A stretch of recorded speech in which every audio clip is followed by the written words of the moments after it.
오늘 베세메스로 가는 길을 통해서 하나님의 귀한 은혜가 저와 여러분 가운데 온전히 임하기를 소망합니다. 제가 장평교회에 부임한 지 만 2년이 됐습니다. 재작년 9월 7일 날 첫 설교를 추석날 했는데요. 벌써 그것이 2년이 지났습니다. 만 2년을 지나면서 제 자신 한번 뒤돌아본 시간을 갖게 되었고, 제가 목회 방향이 잘 설정되었고 제대로 달려왔는지 점검하는 시간을 나름대로 가져보게 되었습니다. 앞으로 내가 어떤 길을 가야 되고 또 어떻게 해야 되는지를 또 고민하고 또 기도하고 생각하는 시간도 갖게 되었습니다. 먼저 좋은 교회에서 또 좋은 장로님과 권사님, 우리 집사님과 성도님들과 함께 사역할 수 있고 또 좋은 사역자들과 목회할 수 있다는 것이 얼마나 감사한 일이고 또 좋은 일인가를 다시 한번 생각하게 되었습니다. 지금까지 제 개인적으로 하나님께서 에베네셀로 지켜주시고 또 현재도 임마누엘로 함께 하시는 그 하나님께서 저뿐만 아니라 우리 모든 장평교회 성도들에게도 또 하나님께서 여호와 이레로 준비하시고 지켜나가실 것을 믿고 의지하고 감사를 올려드립니다. 그런 의미에서 오늘 본문을 통해서 베세메스로 가는 길이라는 이 말씀을 통해서 우리가 앞으로 어떤 삶의 모습으로 살아가야 될지, 잠시 우리 인생의 여정이 어떠해야 될지 생각해보는 귀한 시간이 되기를 소망합니다. 본문의 배경은 이렇습니다. 이 사건의 발단은 이스라엘과 블레셋과의 끊임없는 잦은 전쟁과 다툼에서 비롯되고 있다라는 것을 알 수 있습니다. 이 블레셋과 또 이스라엘 사람들, 이스라엘과 블레셋 사람들과의 그 감정선이 마치 우리와 일본 사람들과 좀 비슷한 그런 감정선을 가지고 있습니다. 이 이스라엘 사람들은 블레셋과 붙었다 하면 백전백패를 하는 겁니다. 싸웠다 하면 지는 거예요. 어떻게 하면 이스라엘 사람들이 한 번쯤은 저 인간들이 이길 수 있을까 생각을 하고 고민을 하게 됩니다. 그래서 생각해낸 것이 하나님의 법궤를 메고 나가서 싸우면 하나님이 우리를 도와주셔서 우리가 승리할 수 있지 않을까, 이런 생각을 갖게 된 거예요. 그래서 이스라엘 사람들이 하나님의 법궤를 메고 나가서 전쟁을 하게 되었습니다. 어떻게 됐을까요? 여러분들이 생각한 대로 이스라엘 백성들은 대패를 하고 맙니다. 그리고 이스라엘의 상징인 하나님의 법궤를 적군들의, 즉 블레셋 손에 빼앗기게 되어집니다. 이제 문제는 거기서부터 발생하게 되어집니다. 이 블레셋 사람들이 너무 기분이 좋은 거예요. 그래서 자신들이 믿고 있는 신전에, 그리고 자신들의 어떤 우상 앞에 이 하나님의 법궤인 전리품을 갖다 놓게 된 것이죠. 문제는 거기서부터 발생을 하기 시작합니다. 다음 날 이 어떻게 됐을까요? 이 하나님의 법궤 앞에 우상들이 팔이 잘려나가고 고개가 잘려나가고 그 우상 앞에 엎어져 있는 그런 모습들을 보게 된 것입니다.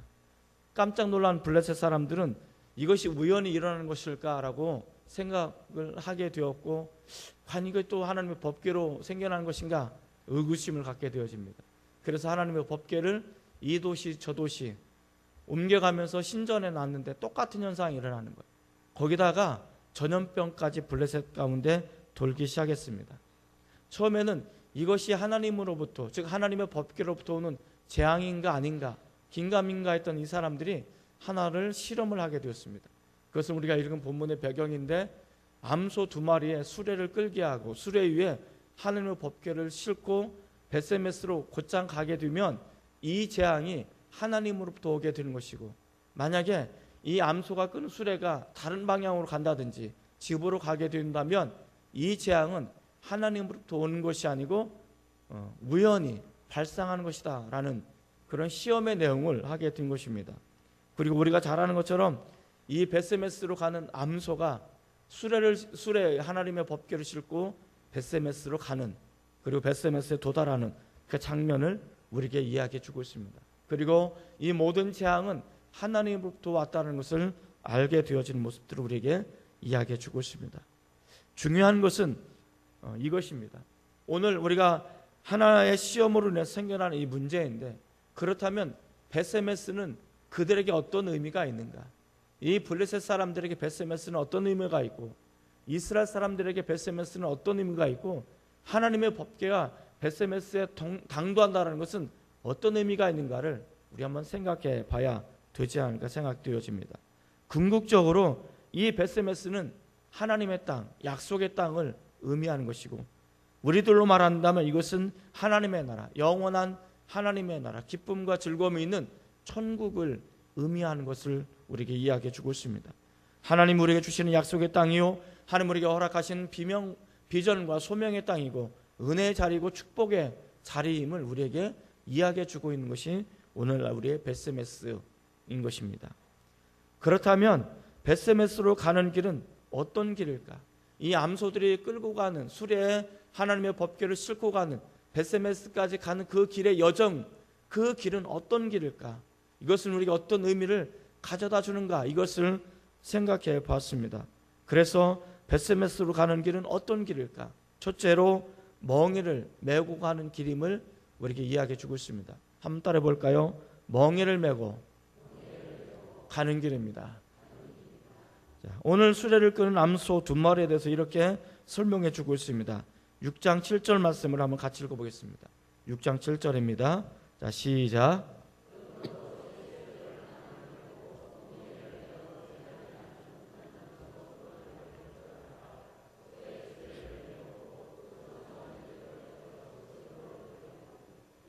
여기 보면 이렇게 소개를 하고 있습니다. 그러므로 새 수레를 하나 만들고 멍에를 메어보지 아니한, 멍에를 한 번도 메어보지 않는 이것을 우리가 주목해 볼 것입니다.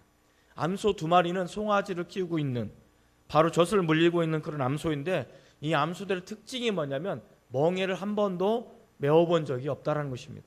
혹시 멍에가 뭔지 아시나요? 예. 그 일부 예배 드릴 때는 요새 것들은 멍에를 모르더라고요. 멍에가 기역자로 돼 있어가지고 소 머리 위에 이렇게 하는 거죠. 그래서 멍에 끄트머리에는 홈이 파져 있어가지고 줄을 매달게 됩니다. 이 줄에 쟁기를 매면 밭을 갈게 되고, 그리고 수레를 알면 수레를 끌고 달구지를 달면 달구지를 끌어가는, 그래서 물건을 운반하는 이런 용도로 쓰는 것이 멍에다라는 것이죠. 그래서 이 암소들의 특징이 뭐냐면 그런 멍에를 한 번도 짊어져 본 적이 없다는 거예요. 그래서 벳세메스로 가는 이 암소들의 특징 중에 하나는 멍에를 매는 그런 일을 먼저 하게 되었다는 것입니다. 아마도 이 암소들 편에 서보면 날벼락일 것입니다. 한낮의 날벼락이라고, 이 암소들에게 입장에 보면 한 번도 멍에를 져본 적이 없는데 그 묵뚝뚝한 나무로 만든 멍에를 턱건에 걸치고 수레를 끌고 간다는 이 자체가 아마도 이 암소들에게는 날벼락과 같은 그런 모습이 아니었을까. 이것은 그들에게 또 다른 고통이 아닐까라는 생각을 갖게 되어집니다. 중요한 것은 그럼에도 불구하고 이 암소들의 모습을 통해서 우리들의 영적인 자화상, 영적인 모습을 발견해야만 한다는 사실입니다. 우리가 어떻게 하나님의 길을 가는가를 이 암소들을 통해서 배울 수 있다는 것입니다. 우리가 벳세메스라는 하나님의 영원한 나라에 들어가는 그 삶의 여정에는 평안한 길이 아니고, 그리고 아름다운 길이 아니고, 우리가 우리에게 허락한 멍에를 짊어지고 가야만 된다는 사실을 우리에게 이야기해 주고 있습니다. 이 멍에는 우리에게 힘겨움과 고통을 의미한다는 것을 이야기해 주고 있습니다. 그래서 우리는 크든 작든 멍에를 짊어지고 하나님의 나라에 가는 인생의 여정을 살아야 된다는 것을 우리에게 이야기해 주고 있습니다. 사랑하는 성도 여러분, 벳세메스는 우리가 반드시 가야만 하는 약속의 장소이고 우리가 반드시 도달해야만 하는 축복의 땅임을 잊지 않으시기 바랍니다. 우리는요, 어떤 일이 있어도 하나님의 영원한 나라에 들어가야 되고, 우리는 어떤 일이 있어도 하나님의 영원한 축복의 땅에 들어가야 됨을 우리에게 이야기해 주고 있단 말입니다. 그런데 우리가 그 영원한 땅에 들어갈 때 우리가 원하지 않는 멍에를 짊어지고 그 땅을, 그곳에 가게 되어진다는 것을 이야기해 주고 있습니다. 저는 젊은 목사입니다. 그렇게 보이나요? 네, 그렇게 보시는 분들의 눈은 참으로 복된 눈입니다. 저는 그래도 좀 젊은 층에 속한다라고 생각되어지는 사람인데요, 제가 젊은 나이임에도 불구하고 제가 지금까지 인생을 살아온 삶의 결과를 통해서 제가 할 수 있는 것이 한 가지 있습니다. 그것은 사람들은 크든 작든 고통의 무거운 짐을 짊어지고 살아간다는 것입니다. 우리 두 어깨에 사실은 크든 작든 멍에를 짊어지고 살아가는 것이 인생이라는 것을 우리에게 이야기해 주고 있습니다. 그래서 많은 사람들은 모두가 다 하나도 예의 없이 멍에를 짊어지는 고통의 삶을 살아가는 것이 인생이라고 이야기해 주고 있습니다. 그래서 어떤 사람은 이렇게 노래하고 있습니다. 사랑의 기로에 서서 슬픔을 갖지 말아요. 어차피 헤어져야 할 거라면 미련을 두지 말아요. 이게 무슨 노래인지 잘 모르시죠? 가만 보면 담임 목사만 맨날 텔레비전 보는 것 같아요. 김수희 씨가 불렀던 멍해라는 노래입니다. 사랑의 기로에 서서. 요즘 아이들은 이게 모르더라고요. 이게 벌써 나온 지가 30년이 넘었기 때문에 옛날 나이가 제법 들었다라고 생각하시는 분만 이 노래를 아시는 것 같더라고요. 이게 사람들의 감정인 거예요. 어떻게 하면 이 멍해를 좀 벗어났으면 좋을까? 우리가 이 멍해를 어떻게 하면 잊을 수 있을까? 우리가 이런 저런 모양으로 살아갈 때 이 모양 저 모양의 멍해를 짊어지는데 이 멍해를 어떻게 하면 벗어날 수 있을까? 이런 생각을 갖게 되어집니다. 그러나 그리스도인들은 우리가 원하지 않은 멍해를 짊어진다고 해서 그것 때문에 슬퍼하지 말자는 것입니다. 그것 때문에 우리가 사랑의 길에 설지는 말자는 것입니다. 왜냐하면 우리 주님께서 일찍이 우리에게 이렇게 말씀하셨습니다. 자기를 부인하고 자기의 십자가를 짊어지고 나를 따르라라고 말씀하십니다. 자기를 부인하고 자기의 십자가를 짊어지고 주님을 따르는 것 자체가 우리는 주님의 멍에를 짊어지고 따르는 것과 같다라는 것을 우리에게 이야기해 주고 있습니다.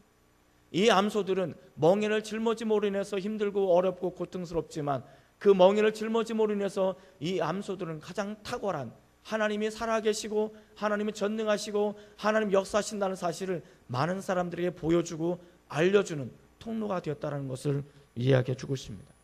마찬가지로 저나 여러분이나 멍에를 지기를 싫어하지만 이 멍에를 짊어짐으로 인해서 밭을 기경하거나 물건을 운반하거나 유용하게 쓰임을 받을 수 있고 사용을 받을 수 있음을 우리에게 이야기해 주고 있습니다. 우리가 주님의 나라에 들어갈 때까지 우리에게 주님께서 허락하신 주 사명의 멍에, 십자가의 멍에를 짊어지고 간다면 이 사건을 통해서 우리는 위대한 것을 경험하게 되어질 거라고 성경은 이야기해 주고 있습니다.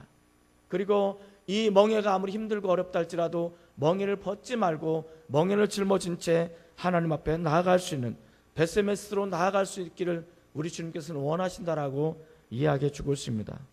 이 멍에 누구나 지르기 싫어하지만 이 멍에를 짊어지고 하나님 나라에까지 이룰 수 있는 그런 귀한 은혜가 저와 여러분 가운데 있어지기를 주의 이름으로 축원을 드립니다. 벳세메스로 가는 길은 어떤 길일까? 둘째로 흔들림 없이 가야만 하는 길임을 우리에게 이야기해 주고 있습니다. 한번 따라해 볼까요? 흔들림 없이 가야만 하는 길입니다. 벳세메스로 가는 길은 흔들림이 없이 좌로나 우로나 치우치지 않고 곧장 흔들림 없이 가야 되는 길임을 우리에게 이야기해 주고 있습니다. 멍에를 메고 수레를 끄는 이 암소들은 어떤 암소들입니까? 다시 한번 6장 7절 말씀을 더 읽어보도록 하겠습니다.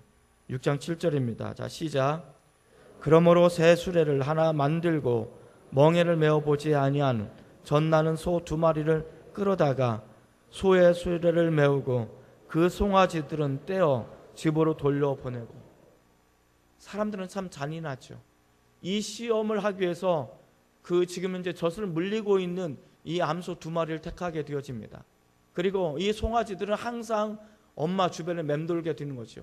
그리고 엄마 젖을 먹고 자라야만 하는 것이 이 송아지인 것입니다. 이 젖을 물러야 할 이 송아지를 떼가지고 집에 가두어 두는 거죠. 그러면 어떻게 해야 됩니까? 송아지가 엄마를 부릅니다. 어떻게 부르는지 혹시 아십니까? 이렇게 부릅니다. 음메. 어쨌든 이 송아지가 엄마를 부를 때, 이 어미소를 향해서 부를 때 이 어미소는요 자연스럽게 송아지는 대로 가야만 하는 것이 원칙입니다. 왜냐하면 이 소는 모성애가 아주 강한 소이기 때문에 그렇습니다. 그런데 6장 12절에 보면 이렇게 말하고 있습니다. 6장 12절 말씀입니다. 한 번 더 같이 읽겠습니다. 자, 시작. 암소가 벳세메스 길로 바로 향하며 대로로 가며 갈 때 울고 좌우로 치우치지 아니하였고 블레셋 방백들은 베세메스 경계선까지 따라가니라. 이 암소를 이렇게 설명해 주고 있어요. 이들이 베세메스 길로 가는데, 그 길을 가는데 어떻습니까? 갈 때 울고 울면서 가고 있다는 것입니다. 갈 때 울고 좌우로 치우치지 않고 베세메스로 가고 있다는 것을 우리에게 이야기해 주고 있습니다. 여러분, 소나 낙타는, 이 포유동물은 모성애가 지극히 강합니다. 얼마나 강하냐면 이렇습니다. 소나 낙타가 새끼를 낳잖아요. 그럼 새끼가 얼마나 있다 죽으면 그 새끼를 버리지 않아요. 새끼를 짊어지고 새끼를 품고 몇 달, 몇 달 그렇게 살아가는 것이 이 소와 낙타인 것입니다. 그래서 농부가 만약에 새끼가 죽으면요, 그와 똑같은 것을 나무로 깎아서 그 품에 안깁니다. 그래야만이 이 소가 견딜 수 있는 거예요. 소가 살아갈 수 있는 거예요. 이만큼 모성애가 강한 것이 이 소와 낙타인 것입니다. 그런데 지금 현재 젖을 물려야 될 이 송아씨를 강제로 떼어놓고 집에 가두고, 그리고 지금 젖은 팅팅 불어서 이것을 먹여야 되는데 뒤에서는 송아지가 자기를 부르고 있는데, 그래서 이 소는 자기 새끼로 가야만 하는데 갈 수가 없는 거예요. 가지를 않는 거예요. 누가 이끄는 것도 아닙니다. 누가 앞에 이 소를 이끌어 나가는 것도 아니에요. 이 소가 자연스럽게 송아지로 가는 것은 너무나 지극히 당연하고 자연스러운 것입니다. 그럼에도 불구하고 이 소는 송아지에게로 가지 않고 앞으로 정해진 길을 묵묵히 가는 거예요. 가는데 너무 슬퍼서 이 소가 울면서 그 길을 가는 거예요. 뒤돌아보지 않고 좌로나 우로나 치우치지 않고 그 길을 뚜벅뚜벅 걸어가고 있는 모습들을 우리에게 이야기해 주고 있는 것입니다. 때로는요, 우리가 베스메스로 가는, 천국을 향해 가는 길은요, 이와 같은 거예요. 너무 힘들어서 포기하고 싶고, 너무 힘들어서 내 인생을 그만 사는 게 좋지 라고 말하는 사람들도 있고요. 그래서 이 무거운 멍에를 벗어나고, 그리고 이렇게 내가 살 바엔 사는 것이 아니야, 나는 이렇게 살 수는 없어 라고 말하는 사람들도 의외로 있고요. 그럼에도 불구하고 하나님께서 우리에게 원하는 것이 무엇입니까? 그 길을 포기하지 말라는 것입니다. 이 소들은 울면서 그 길을 가지만 흔들림 없이 그 길을 걸어가고 있다는 것을 우리에게 이야기해 주고 있습니다. 우리가 울면서 가야만 하는 길이 있습니다. 우리는 고통스럽게 가야만 하는 그 길이 있습니다. 그럼에도 불구하고 우리는 뒤를 돌아보지 말고 앞을 향해서, 주어진 길을 향해서, 정해진 목적지를 향해서, 베세메스를 향해서 우리는 묵묵히 걸어가야만 하는 것입니다. 이 암소들은 새끼들이 불러도 새끼들이 가지 않고 정해진 목적지를 향해서 가고 있는 이 모습은 보이지 않는 손길이 그들을 이끌어 가고 있다는 것을 우리에게 설명해 주고 있습니다. 여러분, 우리가 예수 믿는 것이 쉬운가요? 어려운가요? 어려운 거예요. 우리가 예수님의 십자가를 경험하고 성령을 받고 그러면 우리는 기쁘고, 이 세상에 어떤 것과도 맞바꿀 수 없는 기쁨이 있다는 것은 너무나 확연합니다. 너무나 당연한 것입니다. 너무나 선명한 것입니다. 그 너무나 선명한 그것이 있기에 우리가 가야 될 영원한 본향이고 천국이 우리 눈앞에 확연하게 보이기 때문에 우리는 매주 나와서 예배를 드리고 찬양하고 기도하는 것입니다. 그럼에도 불구하고 우리가 이 세상 살아갈 때는 힘들고 어려울 때가 많단 말입니다. 우리에게 보이지 않는 두 어깨의 무거운 짐을 짊어지고 살아가는 이 삶의 무게가 이것에 지쳐서 우리는 포기하고 울 때가 많다는 것입니다. 그럼에도 불구하고 우리는 사탄의 속임수에 넘어가지 않고 그 길을 걸어가는 것입니다. 사탄이 우리에게 이렇게 이야기합니다. 그렇게까지 예수 믿을 필요가 뭐가 있겠어? 좋은 게 좋은 거니까. 네가 그렇게 믿는다고 해서 너를 사랑하신 하나님께서 너의 구원을 취소시키겠어? 오늘 괜찮아. 오늘 맨날 매주마다 드리는데 오늘 안 드린다고 해서 어디가 다리가 병나? 그러니까 괜찮아. 좀 이쪽으로 가서 놀아. 이쪽으로 놀아. 그렇게 얘기할 수도 있어요. 그리고 사탄은 끊임없이 우리를 뒤돌아보게 만드는 것이죠. 야, 네가 교회 가고 헌신하고 그러는 동안에 남들은 앞서 나가고 있고, 남들은 더 많은 공부를 하고 있고, 남들은 더 놀라는 것을 하는데 너 교회 나가서 그거 하는 동안에 뭐 하겠어? 그러니까 교회 가지 말고 이거 해. 특히 우리 수험생들 부모님들은 그렇게 말해서는 안 되는 거야. 하고 한 날 평생에 우리가 하나님을 예배하고 할 텐데, 수험생 때까지 나가서 네가 예배를 드리고 수험생 때 네가 나가서 꼭 공부를 해야 돼? 너 아니면 안 돼? 너는 1년만 꾹 참고 그냥 교회도 좀 대충 나가고 공부는 열심히 해. 이렇게 하면요, 얘가 평생에 교회 대충 다녀요. 그리고 좋은 대학 들어가면 절대 교회 안 다닙니다. 이게 우리 부모들이 이 뒤돌아보게 하는 게, 이게 뒤돌아보게 하는 거예요. 그 공부 하나 때문에 우리 아이들이 영혼을 팔아버리는 거예요. 근데 부모는 모르죠. 그것이 아이를 위한 길이라고 생각하는 거죠. 그래야만이 남들보다 앞서 나갈 수 있고, 남보다 좋은 대학에 들어갈 수 있고, 남들보다 더 좋은 직장에 취직할 수 있고, 남들보다 더 아름다운 결혼을 할 수 있고, 그렇게 해서 지옥에 가는 거예요. 중요한 것은 우리를 뒤돌아보게 만드는 것을 우리는 끊어야 된다는 거예요. 우리가 또 세상 사람도 그래요. 야, 뭐 예수 믿는 사람도 술 먹고 담배 피우고 다 하는데 뭐 괜찮아, 일로 와, 우리가 같이 놀아. 그렇게 놀다 보면 은혜자를 점점 떨어져 나가는 거예요. 은혜자로부터 멀어져 가면 결국은 우리는 뒤돌아 우리가 원하는 목적지를 가지 못하고 엉뚱한 길로 갈 수밖에 없다는 거예요. 이게 신앙의 원칙이고 법칙인 거예요. 사랑하는 성도들, 우리를 뒤돌아보게 하는 것들이 너무나 많습니다. 우리가 목적지를 향해 가지 못하게 하는 것들이 너무나 많습니다. 그렇기 때문에 우리는 울면서 이 길을 갈 수밖에 없는 거예요. 그래서 우리는 고통스럽게 이 길을 갈 수밖에 없는 거예요. 우리는 그러나 이 길을 그렇게 갈 수밖에 없지만 이 길을 포기해서는 안 되는 거예요. 이 길을 그렇게 꾸역꾸역 한 걸음 한 걸음 주님 앞에 이를 때까지, 당도할 때까지 저는 포기하지 않고 걸어갔으면 좋겠습니다.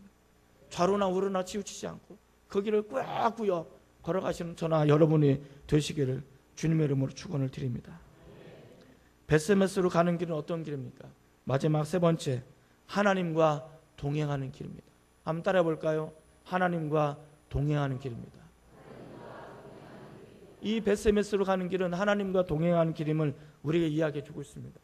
오늘 이 베스메스로 가는 길 중에 가장 중요한 중심 주제가 뭐예요?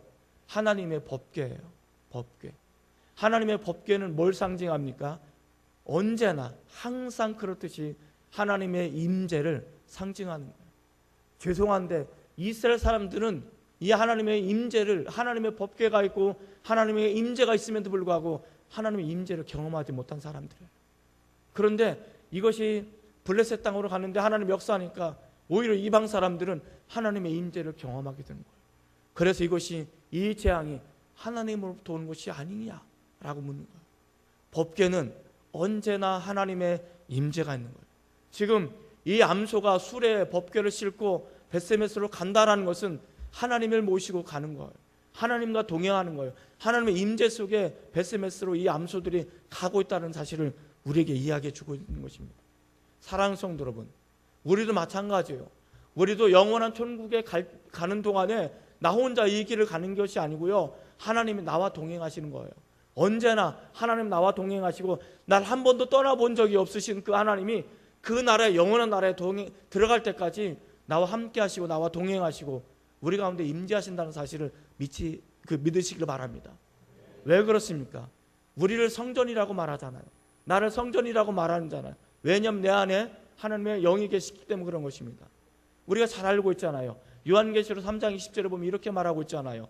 볼지어다 내가 문 밖에 서서 두드려노니 누구든지 내 음성을 듣고 문을 열면 내가 그에게로 들어가 그로 더불어 먹고 그는 나로 더불어 먹으리라고 말하고 있잖아요. 우리 주님께서 우리의 마음의 문을 노크하고 우리가 주님을 영접하고 받아들이기만 하면 우리 주님이 우리 안에 들어오신다고 말씀하시잖아요. 그래서 요한복음 1장 12절에는 이렇게 말하고 있잖아요. 영접하는 자 곧 그 이름을 믿는 자들에게는 하나님의 자녀가 되는 권세를 주셨다는 거예요. 영접하는 것은 예수님을 믿는 거예요. 예수님을 믿는 것은 내가 하나님의 자녀가 되는 거고 내가 구원받은 백성이 됐다라는 거예요. 그래서 우리가 예수님을 영접하는 그 순간, 예수님을 내가 주님으로 영접하는 그 순간 성령님께서 우리 안에 거하시는 거예요. 그래서 고린도전서 3장 16절과 6장 19절에 보면 뭐라고 말합니까? 너희 안에 하나님의 영이 거하시는 성전인 줄 너희가 알지 못하느냐라고 말하는 거예요. 우리는요, 내가 원하든 원하지 않든 예수님을 영접하면, 예수님을 믿기만 하면 우리 안에 하나님의 영이 거하시고 성령이 거하셔서 우리는 성전이 되는 거예요. 그래서 나는 싫든 좋든 간에 항상 우리 주님의 임재가 내 안에 있고 하나님이 항상 나와 함께 동행하시고 하나님이 항상 언제나 어떤 모양이 됐든 나와 함께 하신다는 사실을 성경은 이야기해 주고 있는 것입니다. 단지 내가 그것을 어떤 때는 느끼고 어떤 때는 느끼지 못할 뿐이지만 하나님께서 언제나 우리와 함께 하고 있음을 이야기해 주고 있는 거예요. 이 암소가 수레에 하나님의 법궤를 끌고 가는 동안에 하나님의 임재가, 하나님의 동행하심이 그 암소들과 함께 있었기 때문에 이 암소는 좌로나 우로나 치우치지 않고 하나님과 함께 벳세메스로. 생각해 보세요. 이 암소들의 IQ가 얼마나 뛰어났겠어요? 얼마나 뛰어났겠어요? 뛰어나지 않아요. 이 암소들의 벳세메스가 어딘지를 어떻게 알겠어요? 가보기를 했겠어요? 한 번도 안 가본 곳이란 말이에요. 그럼에도 불구하고 벳세메스가 어딘지도 모르는데도 불구하고 이 암소들은 벳세메스로 가는 거예요. 그냥 가는 거예요. 새끼들이 뒤에서 불어도 울면서 그 길을 가는 거예요. 좌로나 우로나 치우치지 않고 그 길을 가는 거예요. 그 길을 갈 수 있는 것이 있는 이유가 뭐예요? 하나님의 임재가 있기 때문에 그런 거예요. 여러분, 천국 가보셨습니까? 천국 가보셨어요? 아직 안 가보셨잖아요. 천국 가본 사람 아직 없잖아요. 그럼에도 불구하고 우리 아직 한 번도 가보지 않은 천국을 향해서 우리는 꾸역꾸역 가고 있잖아요. 어떻게 가는지 우리는 잘 몰라요. 그러나 가다 보면, 발걸음을 가다 보면 우리 문이 언젠가 어느 순간에 천국의 문턱에 이르는 거잖아요. 그걸 우리가 어떻게 할 수 있습니까? 하나님이 나와 동행하시기 때문에. 하나님이 나와 동행하신다면 우리는 어느 순간에 천국에 이르게 되어 있는 것입니다. 이것이 하나님의 임재고 하나님의 동행하시고 하나님 내용을 이끌어 나가는 것입니다. 저는요, 오늘 2부 예배 참석한 모든 우리 성도님들이 천국에 이르렀을 때 어느 한순간에 우리 주님께 출석부를 부르시고 여러분의 이름을 호명할 때, 내 이름을 부를 때 저는 이렇게 대답했으면 좋겠습니다. 주님, 저 여기 왔어요. 주님, 저 여기 왔어요. 이렇게 대답하시는 저와 여러분 됐으면 좋겠습니다. 그때 우리 주님께서 아무개 이름을 부르는데 대답이 없어 또 그 이름을 부르는데 아무 대답도 없다면 얼마나 불쌍하겠습니까? 아마 이 대답 없는 사람들은 처음에는 그 길을 떠났겠죠. 이 암수들처럼 하나님을 모시고 떠났겠죠.